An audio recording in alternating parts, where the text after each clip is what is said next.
something that might not be obvious in the first reading is the fact that Paul and Barnabas at first didn't know what was about to happen until they got surprised by the sacrifice, because in Iconium in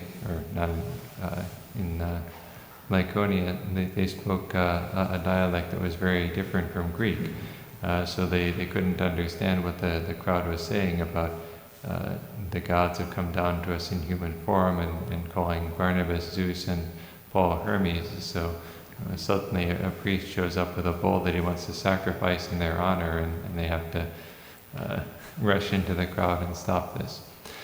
But I mainly want to talk today about Saint Catherine of Siena, who was born in 1347 in that city. She was the 24th of 25 siblings, which could be a good argument for large families. If we don't see the saints we'd like to see in the world, maybe they just aren't being born. When she was 6 years old, she had her first vision. Christ appeared to her over the Dominican church. Among the white-robed figures with him, she recognized 3 holy apostles, Saints Peter, Paul, and John. At the age of 7, she made a vow of virginity, but her father opposed her vocation for many years, until the day he saw a dove hovering over her head in her room as she prayed. Her intense life of prayer led her to desire to join the Mantillate, a group of Dominican tertiaries. There too she found it difficult to be accepted, because the others were widows and she was unmarried, a 16-year-old virgin. She persisted, however, and at 18 finally received their habit. Unlike the other members of the group, she didn't spend her days in works of charity. She began to live in solitude and silence in her room, going out only for Mass. Despite the extraordinary graces she received, she still had a hard fight to subject the flesh to the spirit. As signs of her unusual holiness began to appear, some admired her, others envied her, and some just saw her as a problem. When she would go into ecstasy during Mass, the Dominicans would sometimes drag her out of the church and leave her on the porch.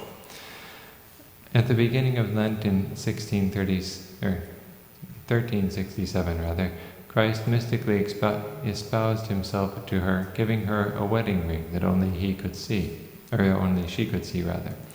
And so now the contemplative, having completed her purification, became active. Urged on by charity, she served her family, which had fallen into poverty after the death of her father. She also went around serving the poor, to whose doors she brought bread, wine, flour, and eggs by night. Her family members soon became convinced that her charity was not just blessed by God, but even miraculous. In Siena, the cask of Saint Catherine is still proverbial. Although the wine that it held should have run out within 3 weeks, the tap continued to supply wine for over 6 months. Her prayers obtained the miraculous healing of her mother to keep her from dying in mortal sin. At a time when mortal hatred, plague, leprosy, and cancer were wreaking havoc on souls and bodies, the saint, carrying a staff and a lantern, entered the homes of enemies to make peace with them, and went into lazarettos and hospitals to serve, console, convert, and to help the suffering die well. Disciples began to gather around her. She also worked miracles. She had to suffer calumnies even from people whom she had especially helped, but she patiently bore it until she converted them, and they confessed that they had lied about her. In 1373, she began writing letters to princes, urging them to respect justice and preserve peace. She also wrote to clergymen, asking them or urging them to be exemplary in virtue. Despite her awareness of the human shortcomings of priests, Saint Catherine always felt very great reverence for them. Through the sacraments and the Word, they dispensed the saving power of Christ's blood. Her profound and constant love for the Church was the sole motive that led her to urge them, including the Pope, whom she called the sweet Christ on earth, to be faithful to their responsibilities. The following year she went to Florence, 1374, where the Dominicans were holding their general chapter. The chapter entrusted her spiritual direction to Blessed Raymond of Capua. To see if God was really working in her, he thought of a test. He asked her to obtain for him the forgiveness of his sins, and as a sign of this, a greater contrition than he had ever felt in his life. As a theologian, he knew that only the Holy Spirit could produce true contrition. The next day, as he was speaking with her, he had a vision in which he received what he had asked for. They went on to become very dear friends. In one of her last letters, she referred to him as the Father and Son given to me by that gentle Mother Mary. On April 1st of the following year, 1375, she was in the church of Saint Catherine of Alexandria in Pisa. While she was absorbed in prayer in front of the crucifix, bright rays came from it and impressed the stigmata in her flesh. They remained invisible at her request. One of the great problems of the Church at that time was that the Pope lived in Avignon and served the interests of France.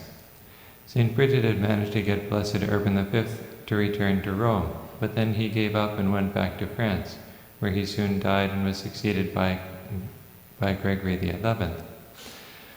St. Catherine put everything that she had into convincing the new Pope to return. She prayed and sent letters. She even made a trip to Avignon herself as the ambassador of Florence, which had rebelled against the Pope, come to regret it, and now sought peace. God was also working in the Pope's heart to bring him back to Rome. He had made a secret vow to return, but when he spoke to his court about going to Rome, they were so opposed that he left his vow unfulfilled. When St. Catherine was talking to him, she said, "Fulfill what you have promised to God." He was amazed that she could know the secret vow that he had never revealed to anyone, and took this as a sign from God that he had to return. Overcoming all obstacles, he and his court left Avignon on September 16, 1376. He died not long after his return, and his successor was Urban VI, who had a problem with anger. St. Catherine wrote letters pleading with him, but his severity soon led to a break with the cardinals. They declared his election invalid and elected another pope, who was really an anti-pope. Unfortunately, few could tell who the real pope was. Were the cardinals telling the truth when they said the election was invalid, or were they not telling the truth? And so Christendom became divided, with different parts of Europe following different popes. St. Catherine died at just 33, having said, "In leaving my body, truly I have consumed and given my life in the Church and for the Holy Church, which is for me a most unique grace." We have a collection of her letters, and in one we read this: "Remember Christ crucified, God and man. Make your aim the crucified Christ. Hide in the wounds of Christ, and drown in the blood of the crucified Christ." She had a special devotion to the precious blood. Her masterpiece, however, was the Dialogue of Divine Providence, or, as she would say, God's masterpiece, for he had dictated it to her, or it was a dialogue between her and God. In it she describes Christ with an unusual image as a bridge flung between heaven and earth. This bridge consists of 3 great stairways, constituted by the feet, the side, and the mouth of Jesus. Rising by these stairways, the soul passes through the 3 stages of every path to sanctification: detachment from sin, the practice of the virtues and of love especially, and finally sweet and loving union with God. God speaks in the dialogue of how we must grow out of slavish fear and mercenary love and come to the love of friendship. And then God says, "I will show myself to them, just as my truth said. Those who love me will be one with me, and I with them. And I will show myself to them, and we will make our dwelling place together." This is how it is with very dear friends. Their loving affection makes them 2 bodies with 1 soul, because love transforms one into what one loves. And if these souls are made 1 soul with me, nothing can be kept hidden from them. Praised be Jesus and Mary. Amen.